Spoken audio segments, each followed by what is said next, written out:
Alright, this will be a video about the movie They Live from 1988, and more specifically the glasses from that movie, and looking at the question of whether these glasses might actually exist in the real world. Because there's a few inventions out there that people claim let you see into other dimensions or realms or onto another spectrum, just like the glasses in the movie. So the movie They Live, most probably know it. It stars Rowdy Roddy Piper, and he finds a pair of sunglasses that are almost like X-ray glasses, and they allow him to see these hidden messages about conformity and control that are hidden in billboards and advertisements.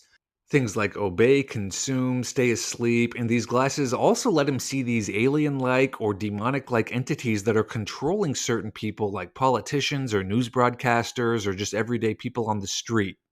These entities are invisible to the naked eye, but visible to anyone who has these glasses on. It's like the glasses allow you to see a plane of existence that our normal eyesight doesn't detect. Because our normal eyesight is actually very limited in how many spectrums we can observe. There's a lot out there that we can't actually see with our eyes.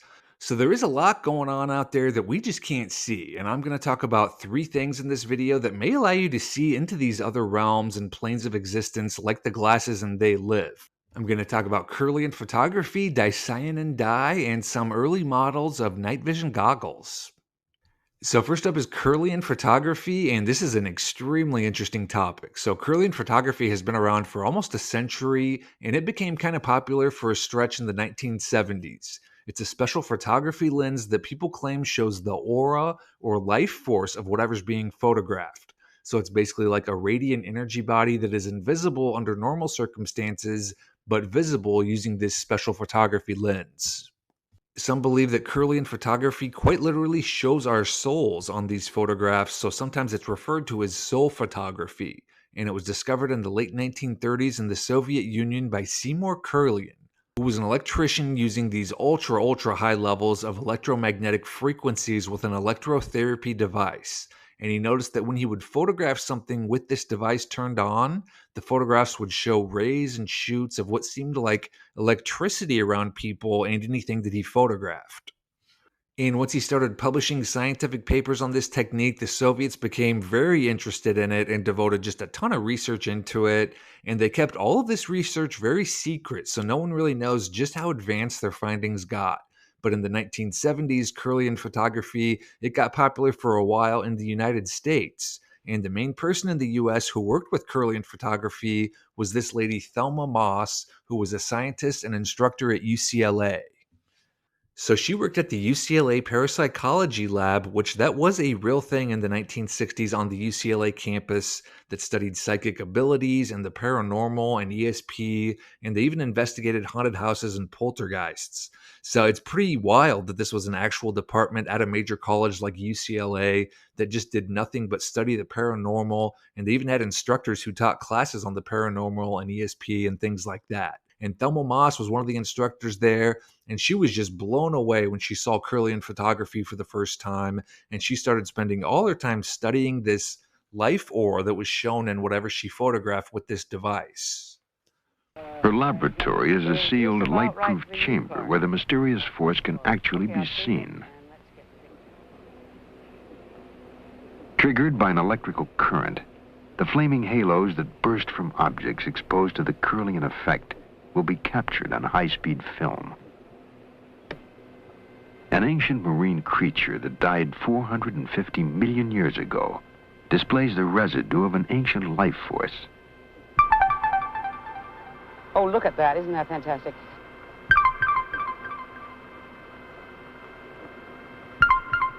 What do you think that was? And she also demonstrated how Kirlian photography not only showed auras, but it showed how that aura changed based on what emotions someone was experiencing.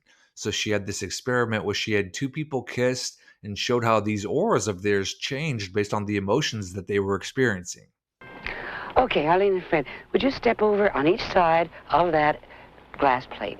Put your fingers on the back. I'm going to turn the power source on. Get very close to each other, but not touching. Very good. Now, do you feel that? Okay, fine. Does that feel comfortable for you? Fine. Good. Now, would you lean across to each other and start kissing? And please make it a passionate embrace, okay? Yes, sure. Use hands. Use anything you can. Go to it. Fine. I think you can work up a little more enthusiasm. It looks to me as though maybe Arlene is having a little more fun than Fred. Can you get more into it, Fred?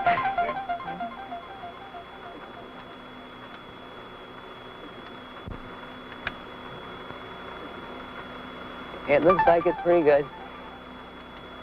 You can have any kind of fantasies you like.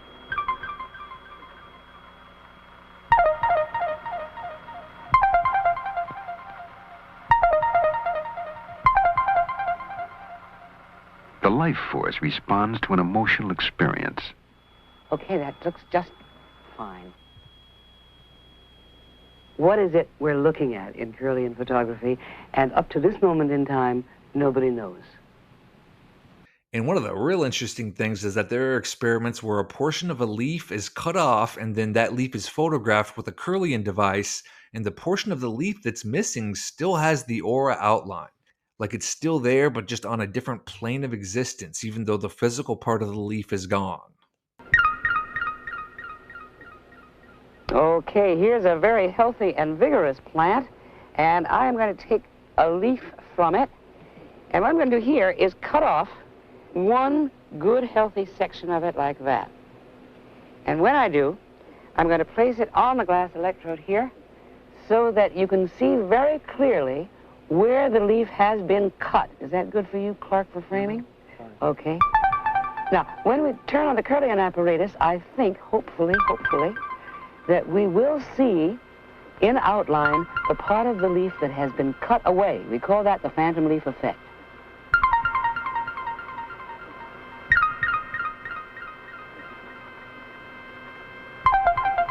And after a moment, it is there, the aura of the full leaf.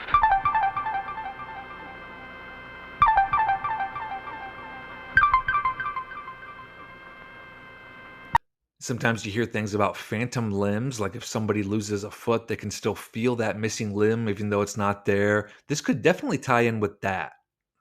And it's also claimed that Kirlian photography can be used as a diagnostic tool to see where a body's electromagnetic field has been interrupted, which identifies the root cause of an illness or a disease.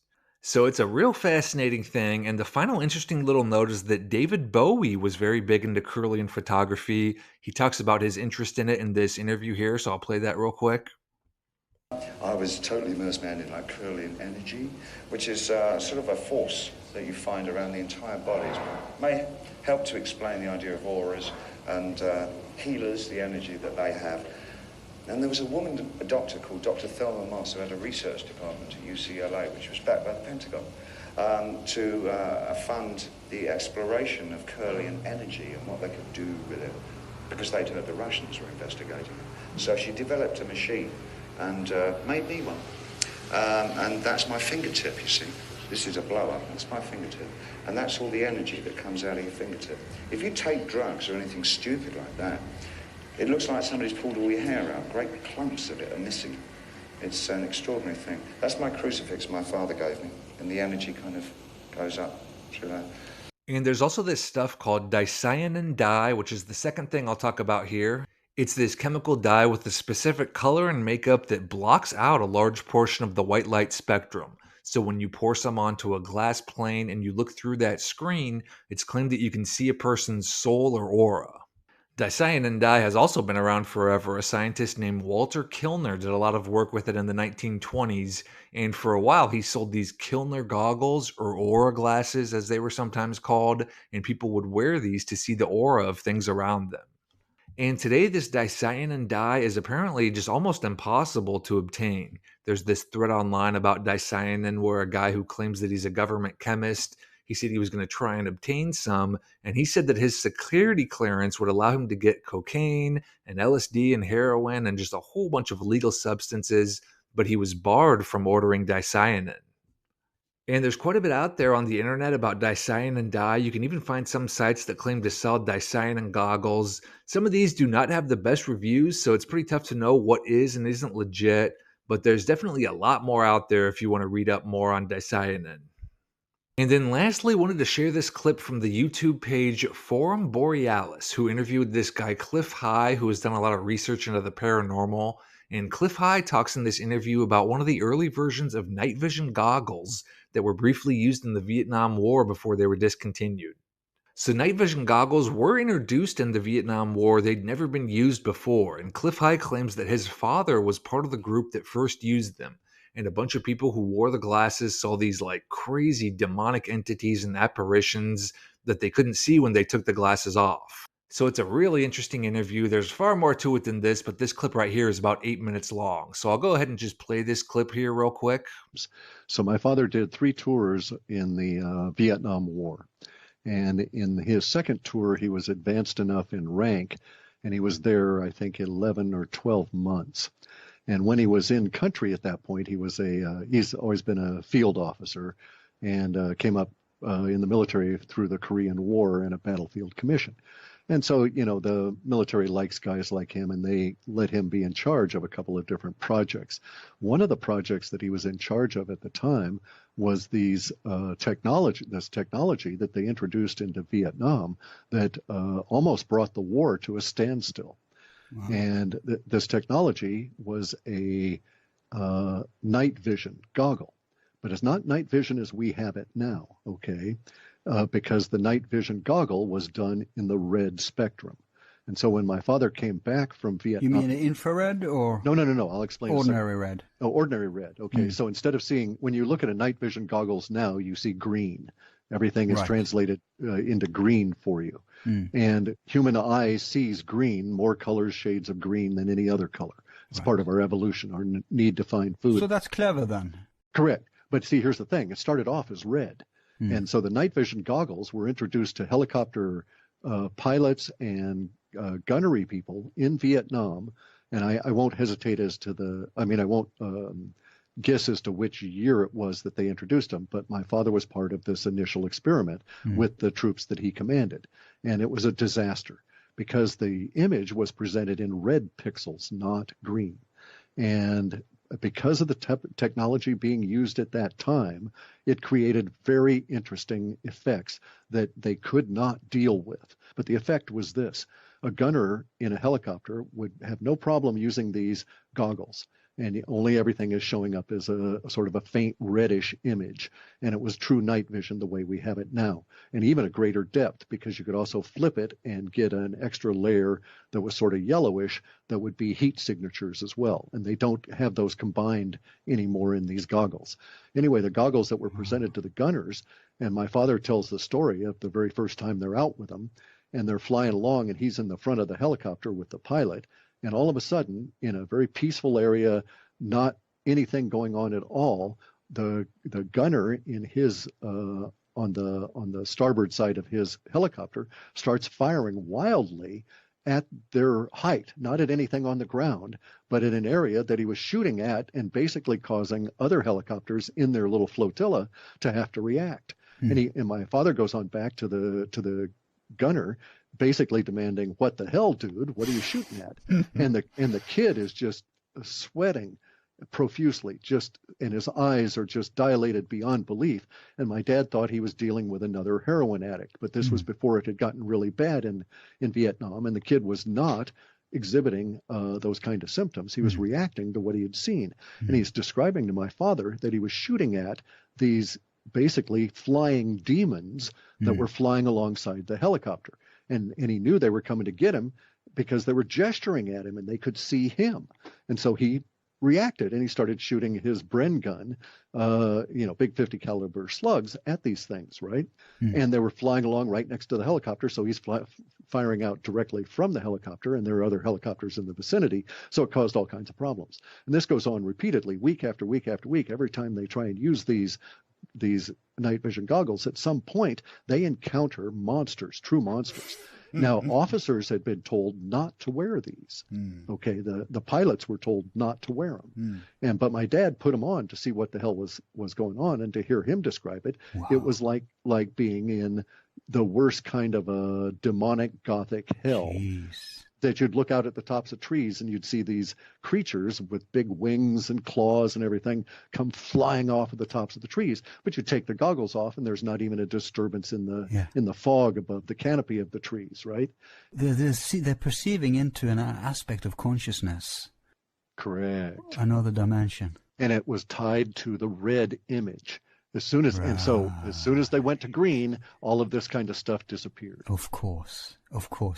So very interesting interview there. Obviously, this is like a word of mouth thing, so it's difficult to 100% prove or verify this. But there are some things out there that kind of tie into what he's saying. There was this post on a military forum that talks about what may have been these goggles that Cliff High's referring to, and the person posting talked of how hard it was to find information on them and parts for them. He says, it is near impossible to find any information about these Su-49 night vision goggles. They were made by ITT Aerospace Optical Division, and they are dated 1969.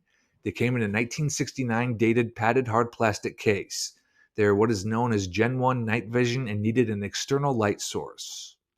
SOG were reported to have used these early NVGs along with the later Su-50 model, both with the ANPOS-8 aiming light that was mounted to a rifle. They were also used by the 46th Special Forces Company in Thailand and the San Tay prison raiders. We would greatly appreciate any information on these, and anyone who has an Su-50 or an ANPAS-8 aiming light for sale, please contact us. And there's also this article that was written by Richard Ruth at the U.S. Navy Department of History, and it was about night vision goggles in Vietnam. And he describes how soldiers struggled to adjust to using them since they were such a new technology, and he talks of how they saw things with the glasses that actually weren't there. He said soldiers reported seeing dragons and other supernatural creatures when they used the night vision goggles, and there was one medic who saw a pile of dead bodies when he had the glasses on, but the bodies weren't actually there. And this historian claims that they saw these things because of stress and fatigue and exhaustion, which could be the case, but these reports also line up with that earlier video. So that's a quick little rundown of a couple of just really fascinating inventions that are very similar to these glasses from They Live. Kirlian Photography in particular is just super, super interesting to look into. There was a lot of really cool stuff going on in the 1970s with Kirlian Photography. It was really big for a while. And then lastly, thanks as always to the subscribers here on YouTube and the supporters on Patreon. You guys are awesome, and I just truly appreciate the support. So thanks again, and we'll see you soon with another video.